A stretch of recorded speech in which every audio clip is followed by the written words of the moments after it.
What's going on, Orlando Magic fans? You guys are back with the Six-Man Show. It is August 3rd, 2020. You're back with Jonathan and Luke Sylvia. Luke, how are you doing, man? I've been better. I've answered this question from you a lot of times over the course of like the quarantining times and waiting on basketball to get back. But I think this is legitimately like probably the worst mood I've been in since quarantine started, just because of what this all means. And obviously you guys know, if you're listening, you've probably read the title of the episode, whatever it might be.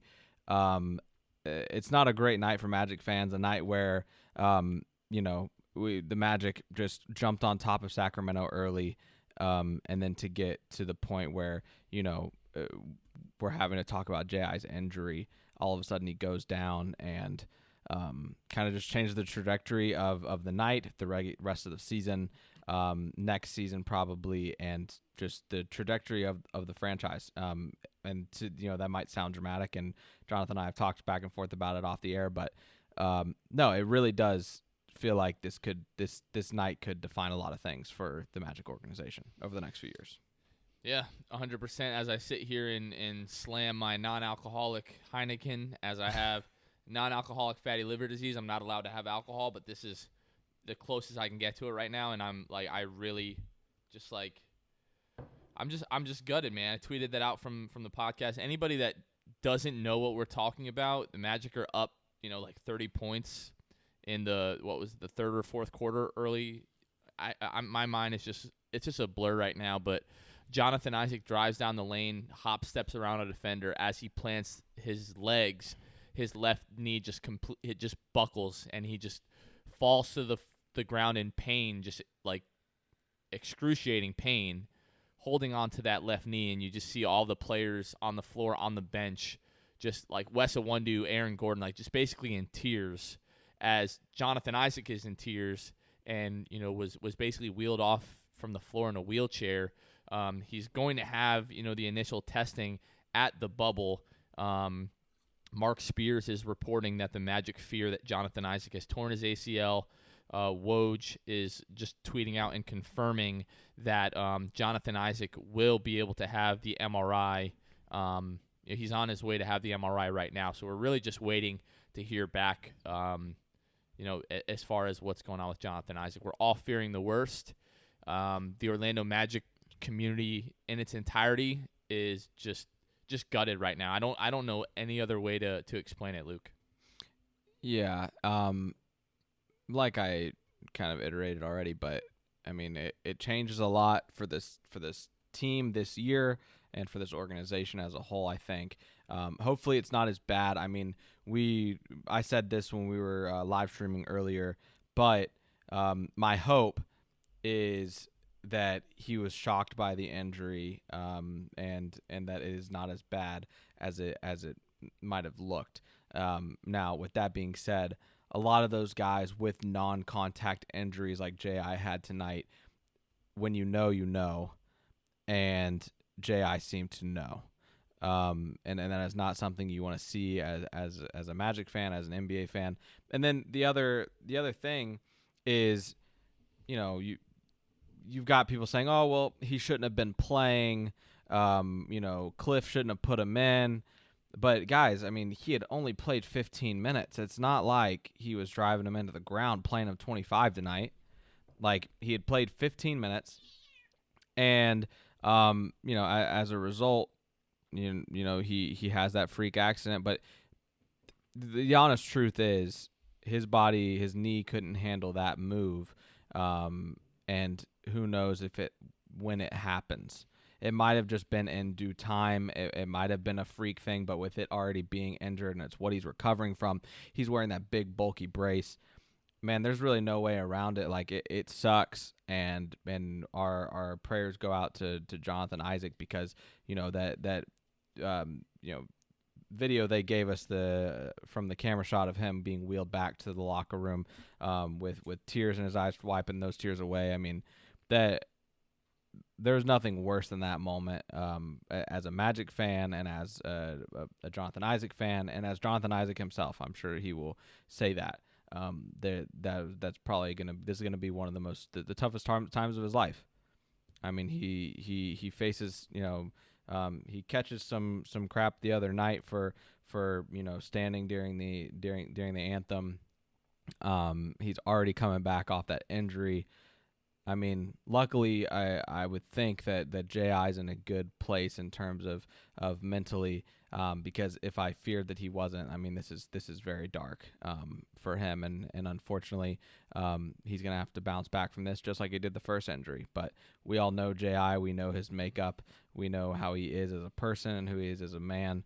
And he'll continue to bust his butt, and I mean that's what Aaron Gordon also alluded to in that post-game interview. Jonathan was, he's gonna work, he's gonna get back just like he did before.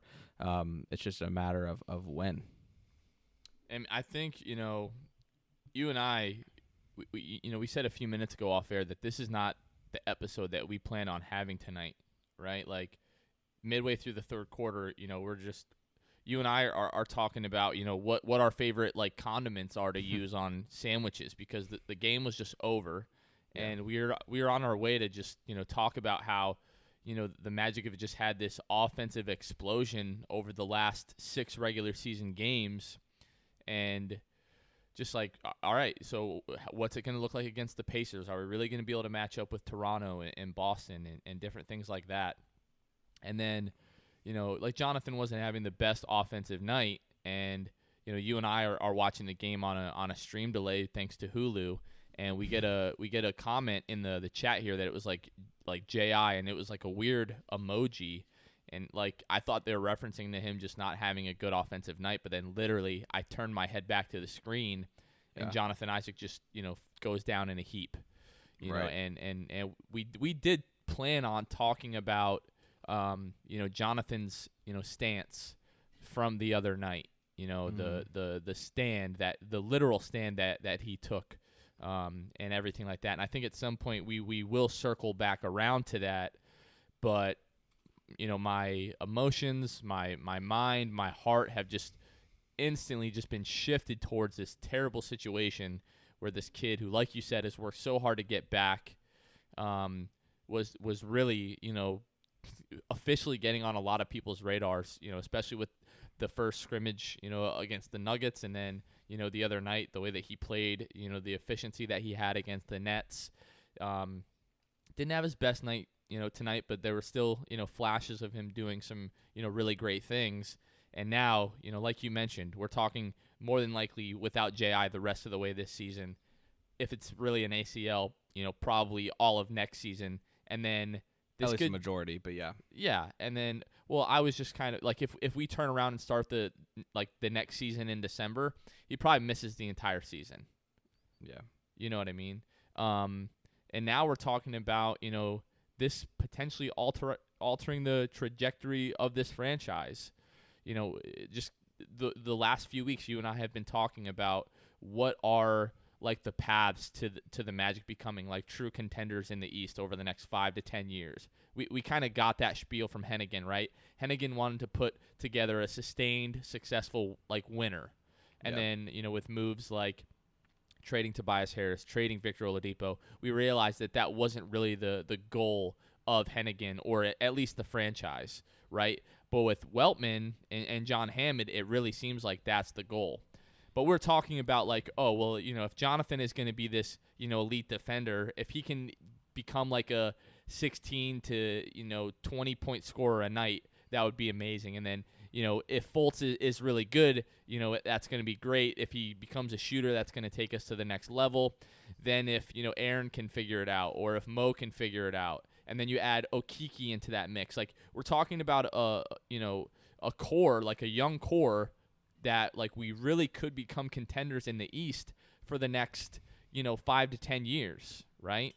And now if this is just God, please forbid, if this is some kind of career altering injury for Jonathan Isaac, or I hate to say it, but if he is going to be an injury prone guy, that just completely alters the potential and the outlook for this team. For the foreseeable future. So much of it, is riding on, the shoulders of Jonathan Isaac. And I'm just heartbroken for the kid, but I'm also like, there's a small part of me that's just like, man, what does this mean for the long-term future of the team? Yeah, I mean, you talked about it. You've got questions about guys like Mo Bamba, Markel Fultz, Chumo Kiki, who hasn't even played a minute in a Magic uniform yet. You've got, expectations for these guys. You've got especially had expectations for Jonathan Isaac. We've talked about it many times. He was the guy that you had like the least amount of questions about. Yeah, I mean, because he's already got the defensive grit, he's got the length, he's got everything. He had been showing some great offensive promise. So to see the ups and downs of J.I.'s career since January is unreal. Like, you think of how much has happened since January 1st when he went down with that injury. I mean, he gets injured. We don't know. We're pretty positive he's out for the rest of the year. He is out for the rest of the year. Coronavirus happens. There's hope again that J.I., that, the silver lining for everyone who's a Magic fan during the COVID times, the silver lining is now J.I. is going to have time to heal, right? Then you have that optimism with J.I. going into the bubble with the team. We know that he's there for a reason. He's not there just to fill a roster spot. He's there because they think that he will be back in time to play. Unbeknownst to us, that would happen in the final scrimmage of the bubble, and he would be playing limited minutes, 16 minutes in that first game, official game back against the Nets.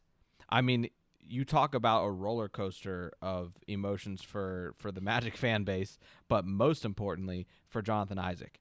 I cannot imagine what was going through his head tonight when he hit the floor and realized, I heard something, I felt something, I can't get up under my own power, and then he needs a wheelchair to get off. So there is just so much that has gone into this story of J.I. already, and it's hard to be optimistic about it. But J.I. being an injury-prone guy, you saying that and saying like you hated to say that if he is that guy, but I'm still, that is the one part where I'm gonna stay optimistic because he may have just re-injured what he already had, who knows, and on that same knee, so I don't think that counts as necessarily being injury prone. He just wasn't probably healed to the extent. It'd be different if he did it to the other knee or if he had some type of other injury. So I don't think I'm counting him out yet. I know you aren't either. No. In terms of his injuries, I don't think that injuries are going to riddle his career. It's just going to be a matter of, okay, now we know what his body can handle when it comes to this type of injury. Now we know we hold him out as long as possible, start him on a 15, 20-minute restriction, maybe near the end of the regular season, which is what we thought was going to happen anyway. And this probably isn't the organization's fault in terms of like playing him too soon. I do think it was just kind of a, he made one move. He's a big dude. He's coming off that injury. He's wearing that big brace. I mean, who knows what ends up happening with Jonathan Isaac, but this podcast is going to feel like, this episode is going to feel like a lot of us saying the same stuff, but we're processing it just like you guys are. We saw it at the same time you guys did. Literally, like, it happened, and it was like all of a sudden I told Luke, I was like, dude, I don't even want to watch this game right now. I don't want to watch basketball. I can't think about anything else. I can't talk about anything else, and that's really the same feeling that I have now. We're getting messages that it's confirmed to be a torn ACL. I have not seen that come across anything yet. Wook77 in the Twitch chat is saying that it's been confirmed to be a torn ACL. Wook, if you could please let us know where you're getting that information from. I think I'm going to go Mark ahead and Spears. say that he's seeing Let's see. just people's I'm looking it up speculation. right now. I searched it on Twitter at least. Looks like it's just people putting out articles saying the Magic are reporting that they're concerned. Yeah, It's a torn Wook, ACL. thank you for giving me a heart attack, Wook77. But looking at Mark Spears' Twitter right now, the only thing that I can find is that the Magic have fears that Jonathan Isaac has a torn ACL. And it's just kind of articles that people are putting out. Sportsnet put out that, the article saying that the Magic they put out, Mark Spears' article. report. So, anyways, yeah. back to what I was saying before that, and Luke, I'm not trying to call you out or anything, man, but I'm just waiting to hear like it from Woj or like one of the guys. It very could well be an ACL. That's what it looks like, and that's obviously if the Magic are fearing that, they're doing an MRI to confirm that. You know what I mean? They have like tests they can do right there in the locker room to tell whether or not you've torn your ACL. You know what I mean? But yeah, it was all that we could think about. In the moment, it's still all I can think about. People are saying that it seems similar to like the KD situation from last season. Luke, you and I talked about that on the live stream, where I remember very specifically the beginning of that broadcast of that game last year where KD tore his Achilles. The broadcast team was talking about the fact that Steve Kerr had mentioned that they were told that KD was like not at risk to tear his Achilles or anything like that, and then literally 45 minutes later, KD tears his Achilles, right? So, right. And what I said to you, kind of off air, was they didn't tell us really what was going on the first time with Jonathan. He got hurt. It was graded as like a pretty severe knee sprain that he would be reevaluated in 8 to 10 weeks. Now, you don't reevaluate someone in 8 to 10 weeks if you don't think they're going to be able to play for 7 months. You know what I mean? Like, that just doesn't add up. So from that point, it was just like, okay, it's been 10 weeks. All right, it's been 12 weeks. All right, it's been 4 months since Jonathan has played. Okay, now we're talking about getting back to basketball, and it's been 5-6 months, and Jonathan is now just running on an anti-gravity treadmill. Like, things just were not adding up. And now that this has happened, people are going to have so many questions. Fans are going to have so many questions on the way that the organization handled the injury, handled, the rehabilitation, handled bringing him back onto the floor, right? And at this point, like, I hate to say that, like, fans deserve this and fans deserve that, but at this point, like, I almost feel like, because we live and die with this team. Like, people that are watching the stream right now, the way that you're feeling, the way that we're all feeling is because we literally, like, we live, we breathe, and we die by this team. We care that much. We care that much about the team, and a lot of us care that much personally about Jonathan Isaac. And we'll talk more about Jonathan Isaac, the person, in a little bit. But at this point, like, I just feel like the organization needs to come out and be like, all right, so this is terrible what's happened. We want to lay it out for everybody so everyone can understand what has happened. This was the initial injury with Jonathan Isaac. Here are the specifics of that. I want to know, was surgery an option? Was surgery not an option? If it was an option, why did they decide not to go with surgery? What what were the pros and cons of that? And then what did Jonathan's rehab program look like, right? Yeah. What was the timeline on everything? And then why was the decision made that he was able to play?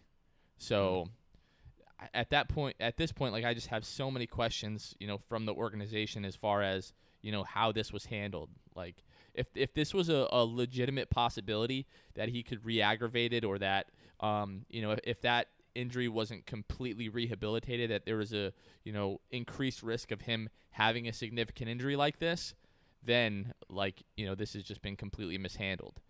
The Magic have been so careful with Jonathan. I don't think that is, accurate, but the speculation now is just going to be out of control. Yeah. I mean, yeah. I mean, we're not going to have answers about what it means for J.I. at all. So, I mean, it sucks. Unfortunately, we still have to play the rest of these games, and hopefully we can hang in the playoffs and get a couple games. But I don't know. I'm not super optimistic at this point. Yeah, definitely not. Like I said, I completely expect Jonathan to be done for the rest of this season, probably for the rest of next season, and then, like, it just sucks because, like, what were we saying this entire season? Like, oh man, if we had Chuma, like, this would just be, like, awesome. He could fill, like, this huge, hole. Then the second half of this season was, oh, well, what if we had Jonathan?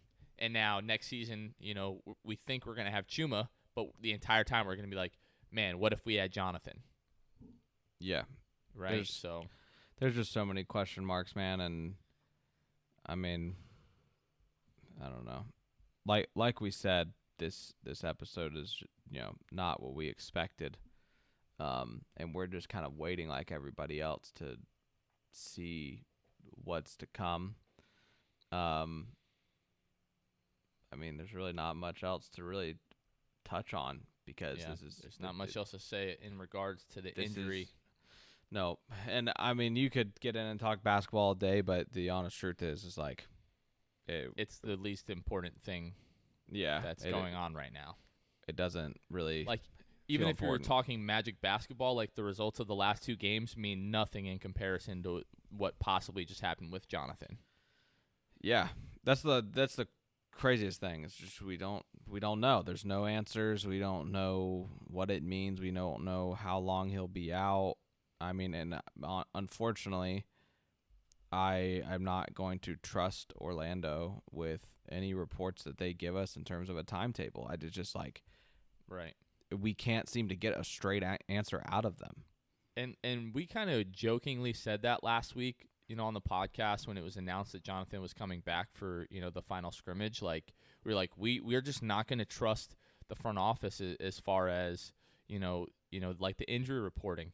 And now, like, that has just taken on a completely different life, right? Like, yeah.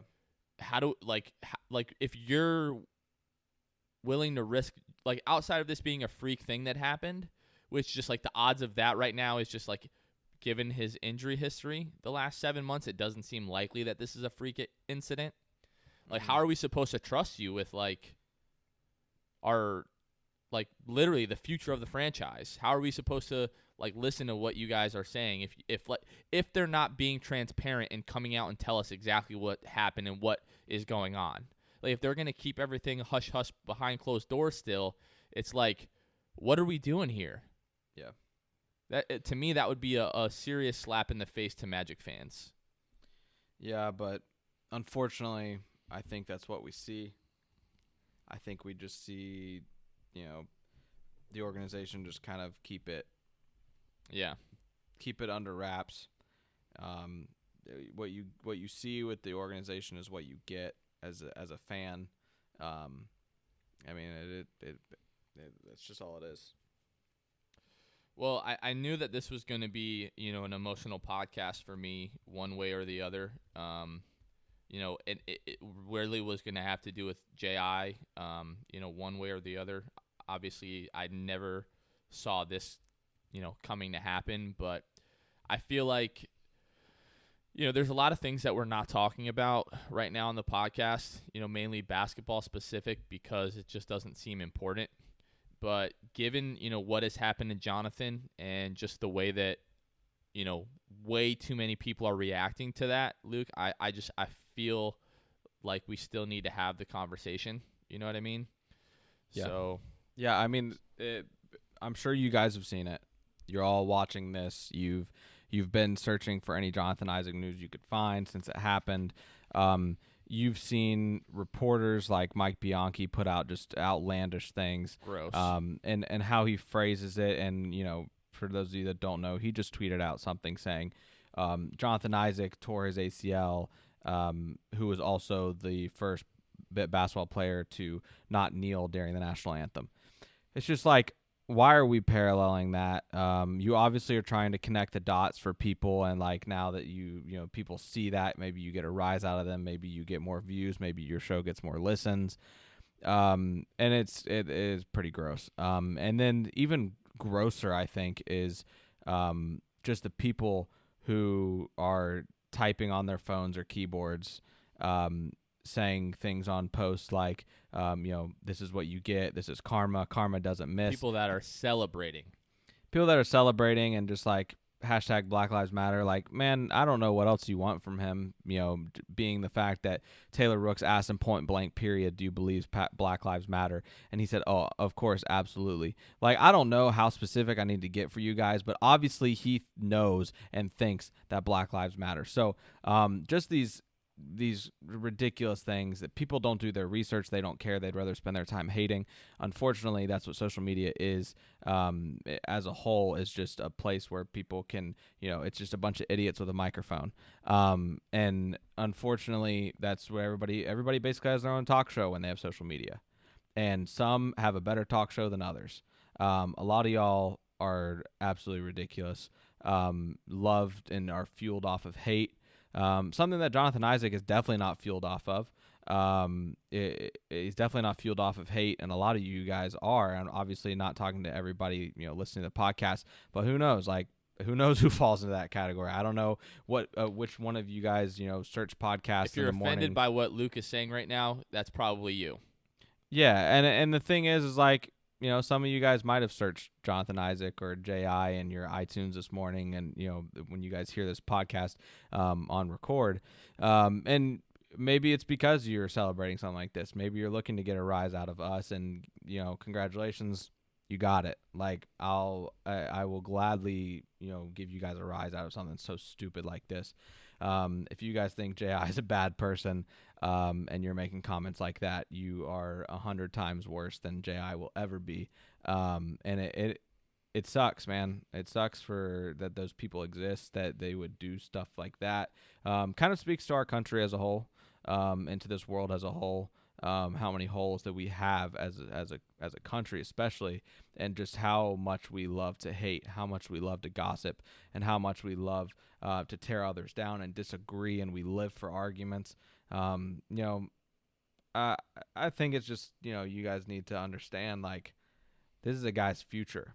This is a young guy's future, and it's not necessary. And you guys know, and maybe you're just insecure and that's all it is. But man, like, it sucks to see a guy like J.I. take that kind of heat.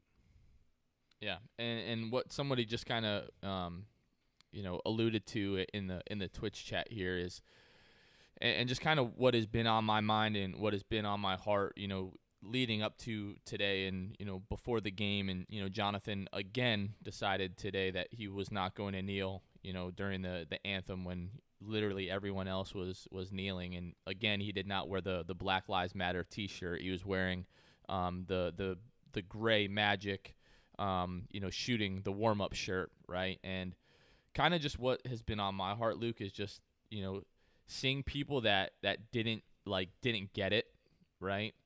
And I feel like people are, misconstruing what Jonathan Isaac did or what he said to try to fit the agenda that they're looking for him to fill, whether that be people that are trying to hate on him, saying that he's anti-Black Lives Matter, or that he's anti-equality, or he's pro-racism, or the other people on the other side who are saying Jonathan Isaac didn't kneel because he loves his country, because he's a great patriot, he's a great American, that he stands for the anthem, he stands for the flag.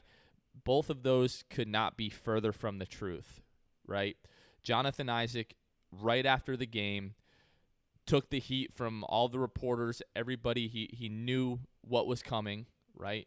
And he explained to them that, first of all, I don't believe that kneeling and wearing a Black Lives Matter T-shirt go hand in hand with supporting Black lives. Now, does he mean that kneeling and wearing the T-shirt means that, like, you're not supporting Black lives? No, he knows that those guys are doing that in support of that, first of all. He's not vilifying anybody for kneeling and wearing that T-shirt.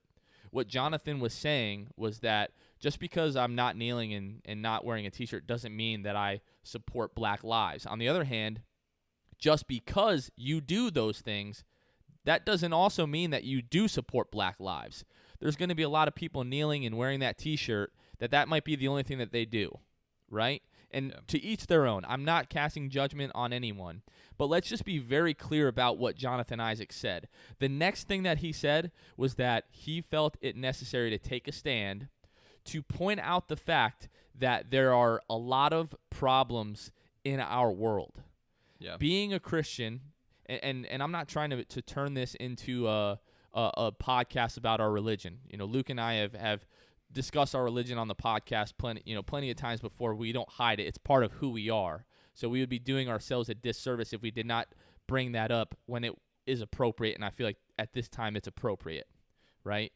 If you're a Christian, you believe that racism, theft, murder, hating people for any reason, whether it be the color of their skin, their politics, their sexual orientation, any of that. Hating someone for any of those reasons, there's just no reason for it. As a Christian, we are called to love everyone the same way that we love ourselves. That is a direct commandment from Jesus Christ, who we believe to be our Savior. Okay?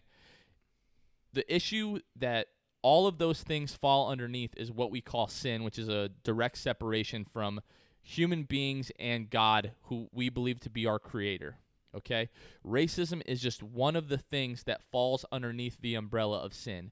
With the presence of sin, we cannot be in the presence of God, right? So what Jonathan was trying to draw attention to is that if you have Jesus Christ in your life, he is essentially the cure-all for all of these issues that we have. And if we have a true relationship with our Creator, with God, with Jesus Christ, that would solve all of these problems that we have. So I say all of that just to say this. It's as simple as this. Jonathan was not taking a stand against Black Lives Matter or against kneeling or against, wearing the T-shirt. He did something to draw attention to something else. And that's really all that I've got to say about that. That's what has been on my mind constantly, and to now people, Luke, you just hit a home run when it came to talking about the way that people are reacting to this. To see people react that way because of this misconception they have about what Jonathan was trying to do is just disgusting. And do you want to know how I know that I'm right, Luke? And I hate to be the guy I know I'm right, you're all wrong. But look at the way that his teammates and his coach are rallying around him even before the injury. Yeah. Steve Clifford saying the organization is completely behind him. The way Ken Birch was, he didn't say anything about Jonathan kneeling or Jonathan standing or anything like that after practice yesterday, but was just beaming, talking about the type of player and teammate that Jonathan Isaac is. Yeah. DJ Augustine talking about the type of person that Jonathan Isaac is.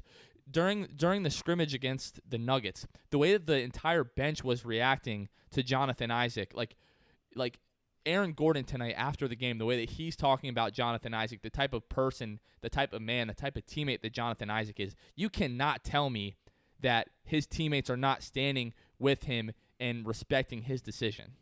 Yeah, and I think that speaks to kind of, I guess, perspective. These guys being teammates with them. We saw it with Myers Leonard standing during the anthem. Jimmy Butler putting his arm around Myers Leonard's leg, kind of in support, saying I'm with you. I'm down here, you're up there, and I'm still with you. I understand. I see you. I get it. And that's the thing about all this. We all offer our own perspective. Myers Leonard said he was standing because for him, the anthem means and the flag means my brother served in the military, blah, blah, blah, all that. That's what that means for Myers Leonard. For the guys that are kneeling and wearing Black Lives Matter shirts and to that regard, they're doing it because of inequality that they themselves have experienced. They've seen, their brothers and sisters experience it as well because of their skin color.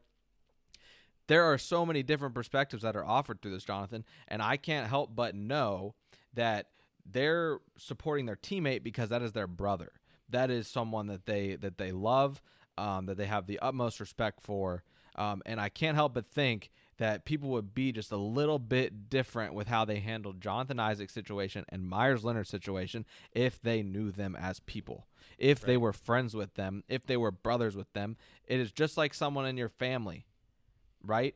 That if they have a different opinion than you, I would hope that you would love them and that you would have empathy and that you would understand why they have the view that they do, or try to understand. And guess what? Even if you don't understand, you can love them regardless of your difference of opinions. And I think that is the biggest thing that America needs to learn is you just have to love people and respect their opinions and respect them as people.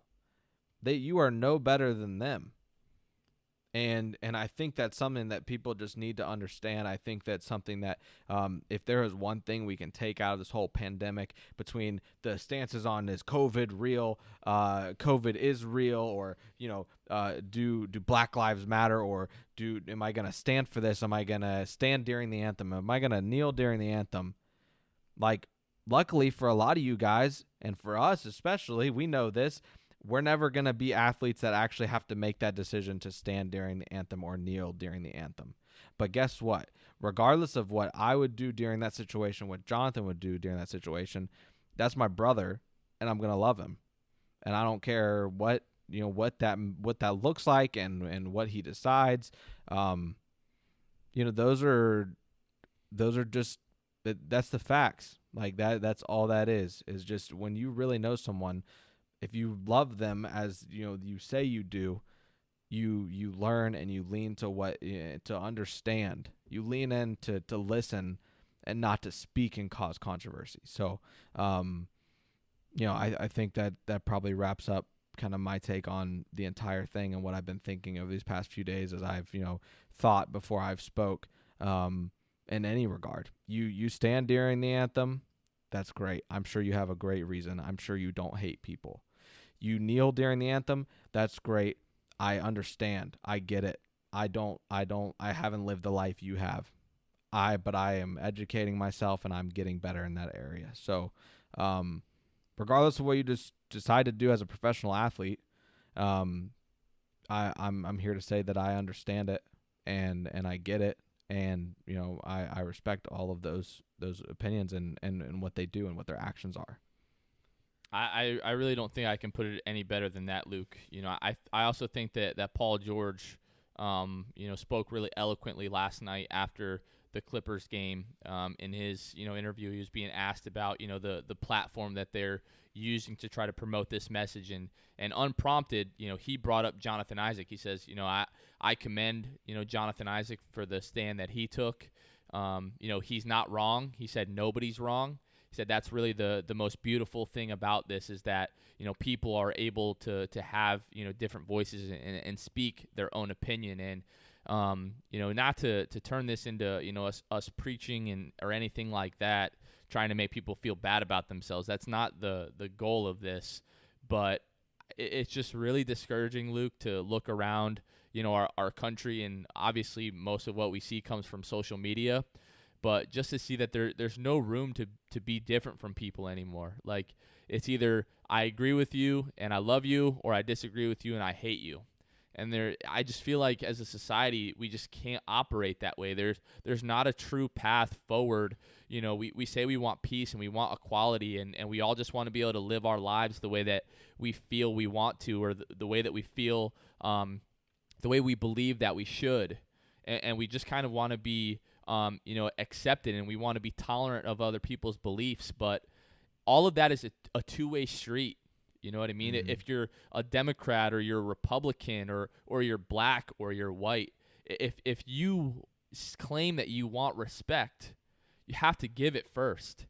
If you want people to be tolerant of you, you have to be tolerant of them first, and that goes both ways. Yep. Like, intolerance, either direction, it's just not okay. This just unwavering hate, just both ways. There's just no room for it anymore.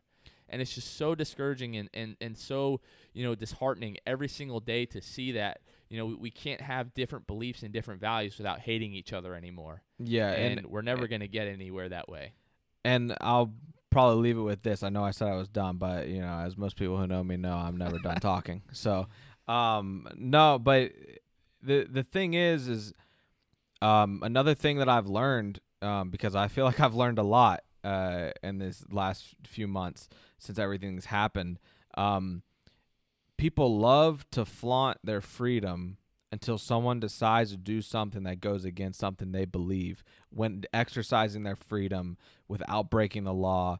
If you're getting mad and worked up about somebody kneeling for the national anthem, you just don't get it. Like you don't understand and you don't believe in freedom. If you it's one thing to say, you know what, man, I just can't, I don't understand, I don't really get it, but I respect, their decision. If you can't bring yourself to say I respect their decision, then man, you really don't like freedom that much. You don't care unless it fits your freedom and it fits your agenda and it fits what you want to do. Man, if you can't get behind that, if you can't get behind freedom, that's what makes this country, that is one of the things that does make this country great, is that people can kneel during the anthem, do whatever they want. They're not getting arrested. You can say all the hurtful things you want. Doesn't matter. Someone stands, they're not getting arrested. You can say all the hurtful things you want. It literally does not matter. Like, in the eyes of the law, they are fine. So if you flaunt freedom and you flaunt being patriotic, man, that is one of the things that makes America what it is. Freedom. And like that's point blank period. That's what that is. And if you can't get with it, then you don't need to be here. Like, you tell people to leave when they have some opinion, oh, just leave this country then. No, man, if you don't support everybody's free rights to do that and their freedoms in this country, then you can leave. The last thing that I'll really say, and just because I'm not usually the type of guy to have this kind of discourse on social media, because I don't think it really gets anywhere, and there are a few people that I've had conversations with, like, off of the platform intentionally, just so that we can communicate kind of face to face, if you will, and just so that they can kind of hear me a little bit better. But just all the conversations that I've had, a couple of the things that I've heard is that he should have done it a different way, or he should have done it a different time, and I can't help but feel the parallels to that's what I was saying about Colin Kaepernick, 2-3 years ago. That's what people were getting so upset about, people saying about Colin Kaepernick 2-3 years ago, and just like you, Luke, I've kind of come to the feeling that that's what makes this country great is freedom to protest, to peacefully protest in the way that you see fit, right? Right. Now, can I sit here and tell you that I would ever kneel during the anthem? I just don't know, man. I've never been put in that position. I'm going to be 100% with you. Yeah. What I can tell you is that I do support Black lives. They do matter. I do believe in equality. I do believe that the police shouldn't have the ability to just kill whoever they want in whatever situation. Now, do I support law enforcement? 100,000%. I know plenty of brothers of mine, of good friends that are good cops, right? Yeah. There are good cops, contrary to what some people think. But at the same time, there are circumstances where just things are wrong, where a cop makes a mistake or goes a step too far, and things like that need to change 100%. But at the same time, you can't have a double standard where it's okay for Kaepernick to kneel, but it's not okay for Jonathan to stand, especially when Jonathan walks the walk when it comes to supporting Black lives and supporting Black families and doing great things in the community for Black families. Like, that guy is actually doing the work. Yeah. And the last thing that I'll say, really, as it pertains to the Myers-Leonard, conversation, I had another conversation about that today, about how it's just complete BS, that he is, standing behind, the military or whatever, the reason is for him not to stand. And I don't agree with that. Everyone is going to have their own reasons. Yeah. As long as he is still in support of equality and he does believe that Black lives matter, to me, it doesn't matter if you stand or if you kneel. Yeah, and if you're telling me that you support Black lives and you support equality and you believe in equality, that's as far as the conversation needs to be. Yeah, and I mean, I touched on it already, but that the anthem means different things to different people, man. Like, if you tie a song of a country to people that served in the military that were in your family, or just the people that served in general, that's great. If you tie it to oppression and what this country was founded on, and and that the fact that there were slaves really not too long ago, guys, and that anthem, was done around those times and right after those times, like if the anthem reminds you of your country, it's gonna look different to all different people. That song is going to symbolize something different for everybody on each side. So we don't need to put it in a box. Like if it talks about this country, man, then you better air out everything about this country, and understand that this country's not perfect. It got a lot of great things about it, but there's a lot of messed up things too.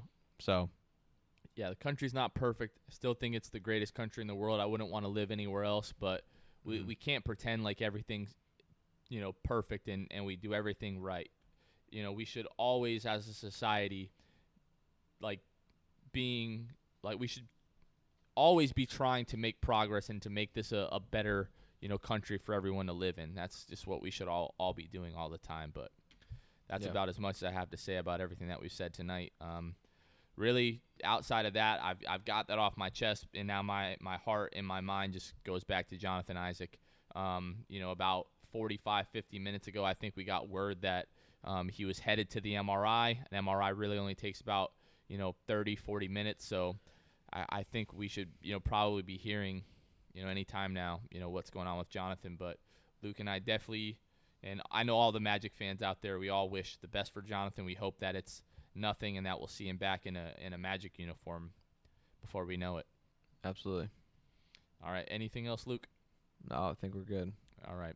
Well, thank you guys so much for listening to the Six Man Show. We know this wasn't the most uplifting episode, but we appreciate you guys for listening. We'll be back next Monday. But thank you guys all so much. Catch you guys next time. See ya.